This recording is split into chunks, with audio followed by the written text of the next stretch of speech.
Corruption by P.K. Armstrong. Chapter 42. Angel didn't tell Violet her other surprise. If she had, she would have been hard pressed to keep her from jumping out of the car in excitement. Needless to say, when they got out at Francine and Jerry Dale's home, as Jerry was helping Christopher out of the car, Violet almost had another meltdown. Angel stopped her by reminding her Christopher hurt a lot and she couldn't hug him tightly. Angel smiled, watching her parents with Christopher. He tried to resist when they told him yesterday. Christopher, don't be ridiculous. Her mother had sounded exasperated. You still have a couple of weeks of healing before you can take care of things on your own. I'll be fine. It would be an intrusion. Don't be ridiculous, she said again. You have 100 broken ribs, her mother snorted. Jerry Dale and Angel looked at each other and grinned. Her mother, for all of her logic and reasoning, still resorted to arguing like lesser mortals when she was emotionally invested. Christopher looked at Jerry and Angel hiding their laughter. This is a losing battle, isn't it? Angel nodded. Let's just try a week, okay? It would really ease my mind if you stayed with us. Your ribs need to heal, so it would be better for us to help you with day-to-day things until there is no risk of re-injury. It is what the doctor has suggested. Christopher didn't seem convinced, but finally Jerry Dale spoke. Christopher, let these ladies coddle you for a week. I know about injuries. You'll need help, and if you don't want one of them to help you with certain things, I will be here. Christopher agreed reluctantly, and Francine Dale had leaned in and kissed him on his forehead. I think you are going to have to explain to me later these other things you don't want me to help you with, Angel said playfully. Not on your life. Let's keep some of the mystery, okay? Violet ran up and stopped just before she reached him. Detective Christopher, she whispered excitedly. Jerry Dale reached for the girl and pulled her into a hug. And why exactly are you whispering, little one? I don't know, Violet whispered, and they all laughed.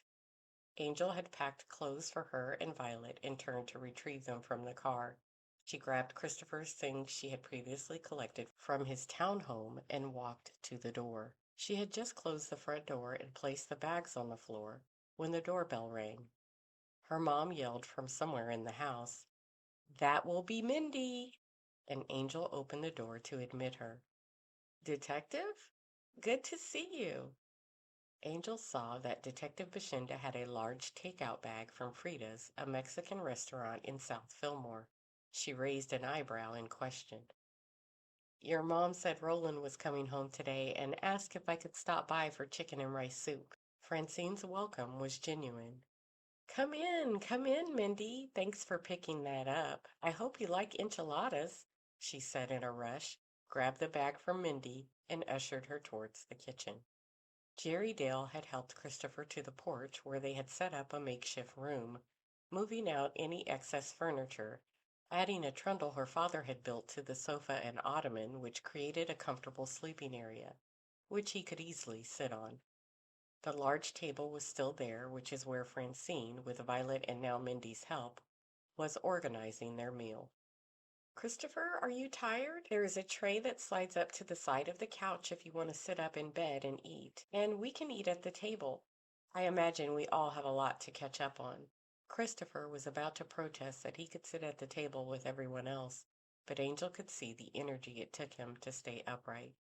That's a great idea. Dad? Christopher, I'll show you the downstairs bathroom. We'll get you washed up and comfortable.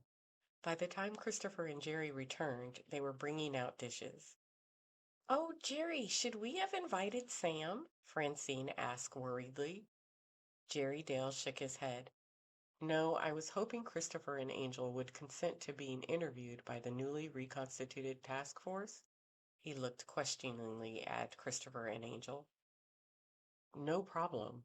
I think he paused to recall. Sam, is it?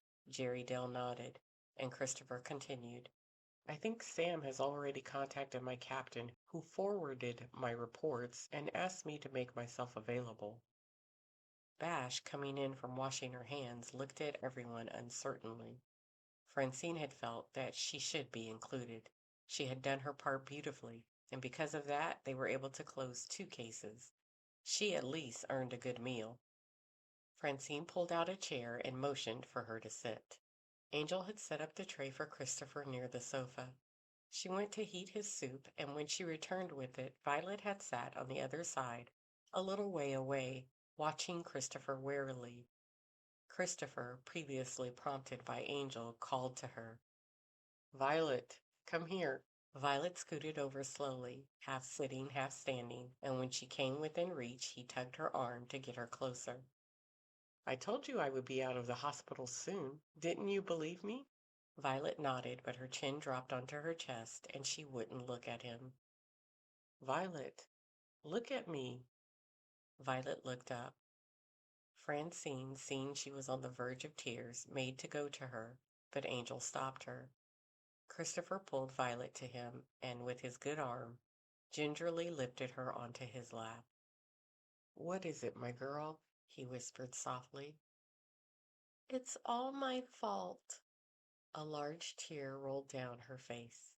Why would you think it's your fault? Violet looked at him incredulously, as if she couldn't believe he didn't know. Because you love me. The room went still, and when they looked at Christopher and saw his tears, there wasn't a dry eye in the room. When she realized he couldn't speak, Angel went to the sofa and sat down with them.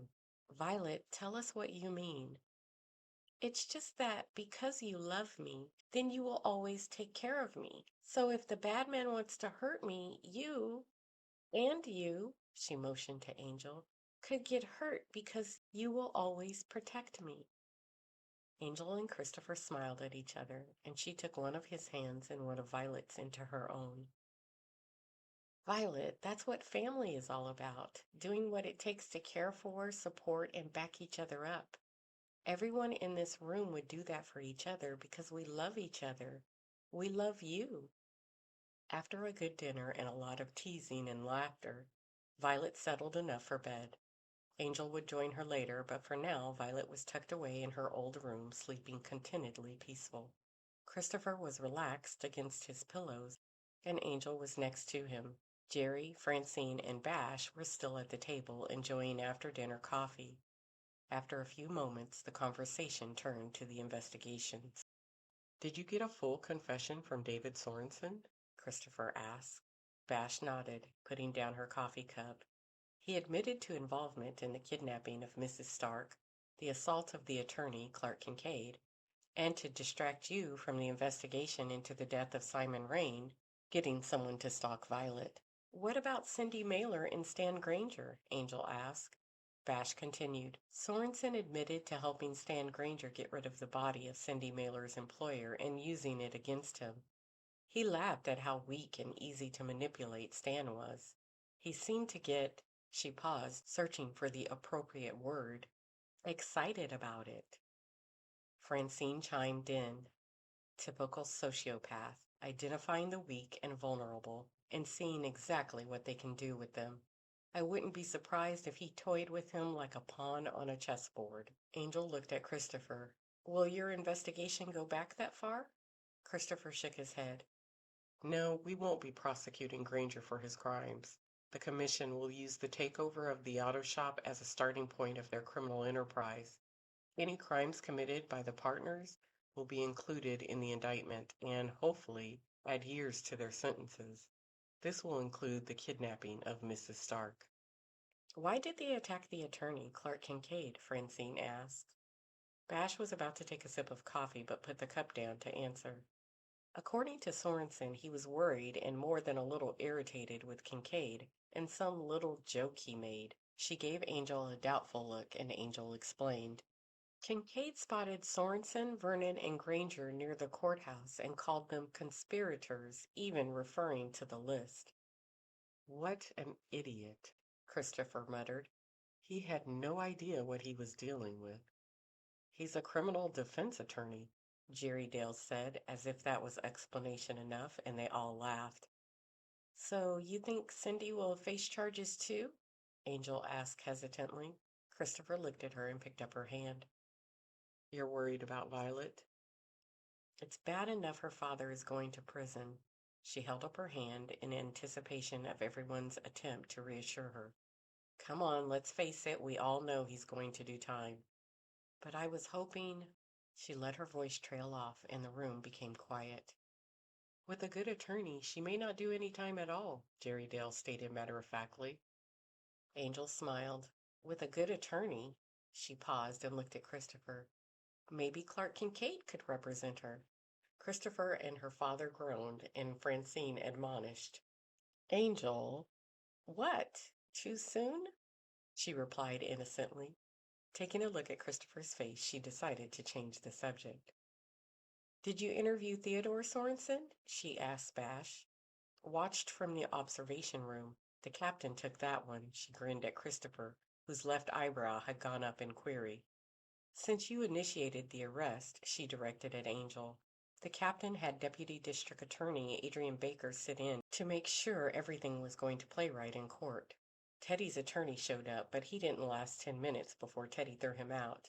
She looked at Francine uncomfortably, and Francine and Jerry began to snicker. Don't tell me. It was Clark Kincaid, Christopher said, exasperated. He would never have lasted anyway, not when the judge realized he was assaulted by his cousin. Speaking of Simon Ring, how did Teddy kill him? Christopher asked. Ketamine in coffee. It didn't take much to watch him and learn his routine. He had actually slipped him several doses. The first ones probably made Rain sick, but not enough for him to be concerned. The final dose was administered after Teddy followed him to a late meeting. He put it in his after-dinner coffee. Bash paused and then ventured her own question. She looked at Christopher, her fear of irritating her senior lesser than her curiosity. I'd like to know how you knew Stan was in trouble and not on the run. And I want to know how you knew Angel was going to back you up in the roasting plant. Christopher explained that he knew something wasn't right, but he couldn't put a finger on it. He smiled and reached for Angel's hand. As for the roasting plant, I'd like to say I sensed something wasn't right and then felt her presence, but it wasn't otherworldly. He paused, looking around the room. Angel sent me a text. I had to send you a text. You cut me off on the phone. She rolled her eyes. It was the captain, he said flippantly. She rolled her eyes again. Angel texted me. All it said was, Granger not running, kidnapped, being held by Sorensen. Like I said, I did sense something wasn't right, but I didn't have any evidence. When I heard a noise and voices, I knew I couldn't wait for SWAT and needed to go in, which is when I got her second text telling me she was entering the building on the east side. Did you know when I arrived around the corner? Not really, but I thought you were near when Stan's demeanor changed and he began shifting and moving more. Nice. Vash was impressed. Angel looked at her pointedly.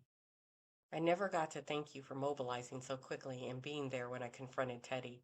I wouldn't have been able to do it without you. Vash nodded modestly, and Christopher added his thanks. It was good work, Vash. I couldn't have done it better myself. His energy flagged moments later, and they all saw him droop. Francine clapped her hands together. Okay, that's it, everyone. Let's get this table cleared and move to the kitchen. Christopher needs to sleep. Bash, Francine, and Jerry moved to clear, and Angel got up and moved the tray Christopher used for his meal. She helped move his legs into a better position and reached to move his water closer to him. Settling him back on the pillows, she reached for the lamp next to the sofa. He stopped her hand and grabbed hold of it. Will you stay with me? At least until I fall asleep, he whispered. Angel smiled at him and touched his face. Sitting down next to him, she brushed his forehead and then stroked his cheek. The others were quietly moving in the kitchen. The dishes clinked, water was running, and they heard the murmuring of voices. He closed his eyes, slowly relaxing under her ministrations. I'm glad you're okay. I was so worried that I wouldn't be able to do enough to get you out of there. Christopher opened his eyes and gave her such an intense look she stopped touching his face. You will always be enough for me. Angel remained with Christopher until he drifted off to sleep. When she made her way out of his room, she discovered Bash had left and her parents had gone to bed. She showered, got into her pajamas, and slid quietly in the bed so as not to disturb the sleeping Violet. She was awake with her thoughts only briefly. Hugging Christopher's words to herself like a warm blanket, she went to sleep. The occupants in the Dale home were beginning to stir. The early morning light was casting shadows in the absence of artificial illumination. Angel stirred and noted the time. She had checked on Christopher 3 times in the night. Twice he was sleeping peacefully, but the third time he was awake, thirsty, and in need of his painkillers. It had been 4 hours since she had settled him again. She heard her mom rise and head downstairs and decided to join her. By the time the rest of the household had joined them, breakfast was ready. Jerry Dale had helped Christopher shave after he was able to wash himself after a fashion, and Christopher was dressed simply in a t-shirt and pull-on fleece pants, house slippers, and a zip-up sweatshirt.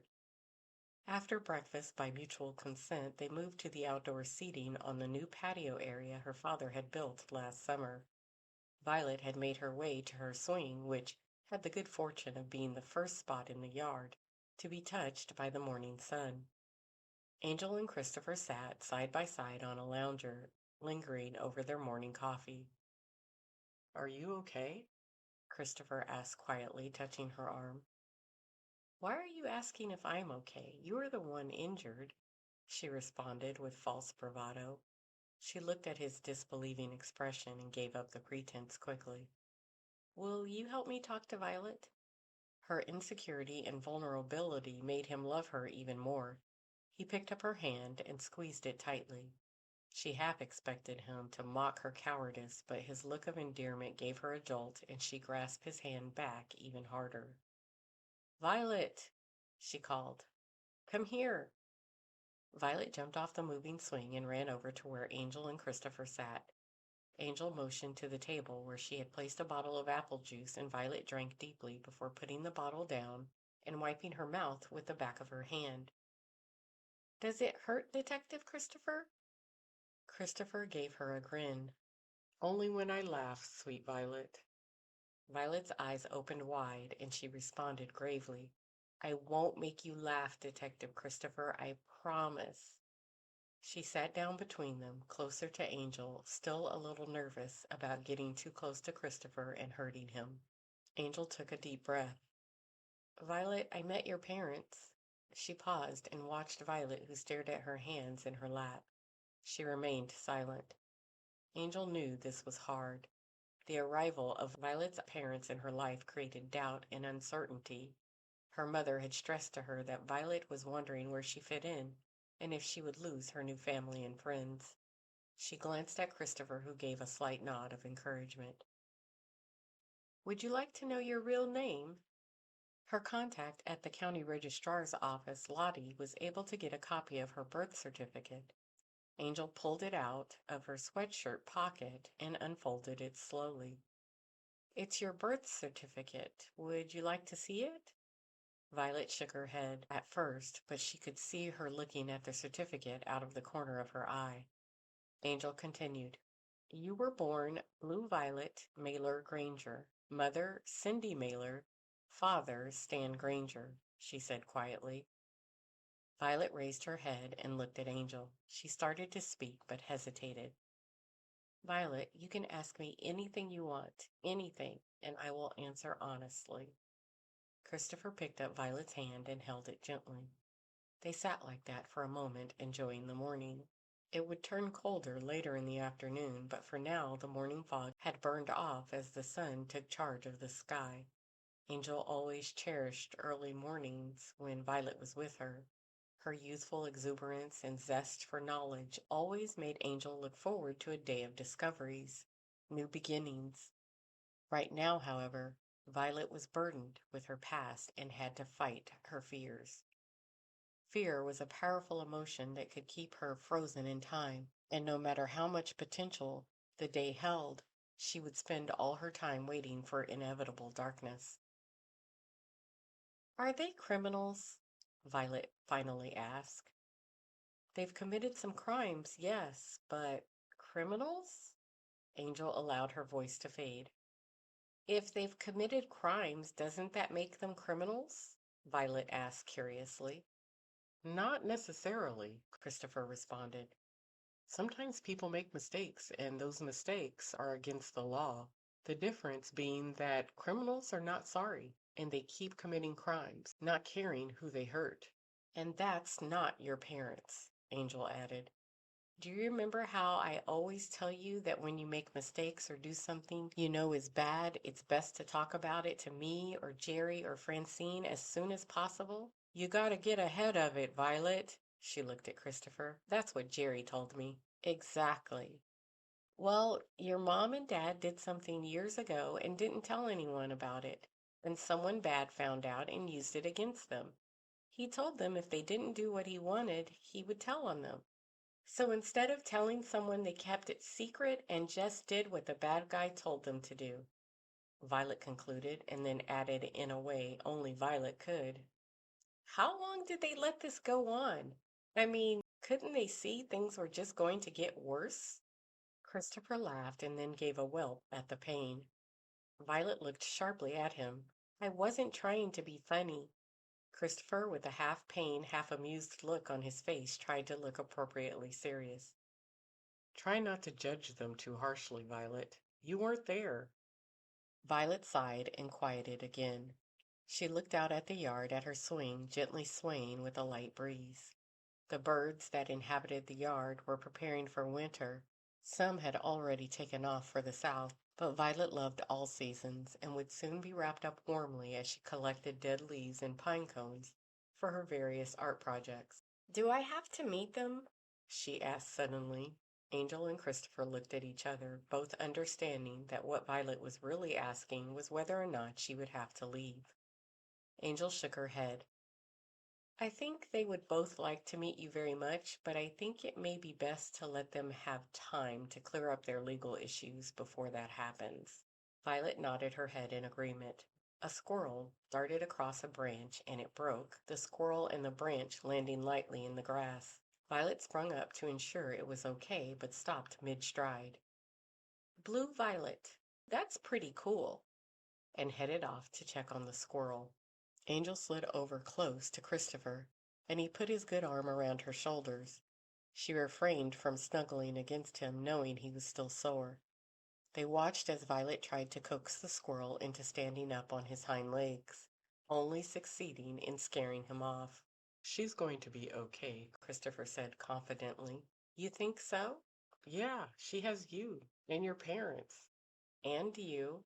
She looked up at him. Don't think I didn't notice you getting all teary-eyed last night when she said she knew you loved her. Christopher shifted uncomfortably, whether it was the topic or his injuries, she didn't know. It's amazing and frankly a little unnerving knowing how much that little girl trusts me. I thought the same thing a few weeks ago, but I never expected perfection from my parents. You? No. My parents made it clear they were going to make mistakes, and when they did, they owned up to them. Exactly. I think that's all she expects of us. She just knows that we are always going to do our best. Speaking of which, Angel stopped as she heard the back door open and turned to see her mom and dad coming down the steps. Hey, you two, what are we going to do about lunch? Dad said he was having a hankering for cornbread? Francine asked as she and Jerry sat across from them. And beef stew. That sounds perfect. Angel could already taste it. Sounds great, Christopher agreed. Well, it's a good thing I have my chief vegetable chopper staying. She stood up and kissed Angel's forehead. Get dressed and meet me in the kitchen. Angel looked at Christopher, shrugged, and stood slowly. Christopher gradually let go of her hand as she walked away, clinging to the touch all the way until their fingertips brushed at the end. She turned to look at him, and her heart beat faster at the look on his face. Her eyes mirroring his emotions, she turned and followed her mother into the house. The end.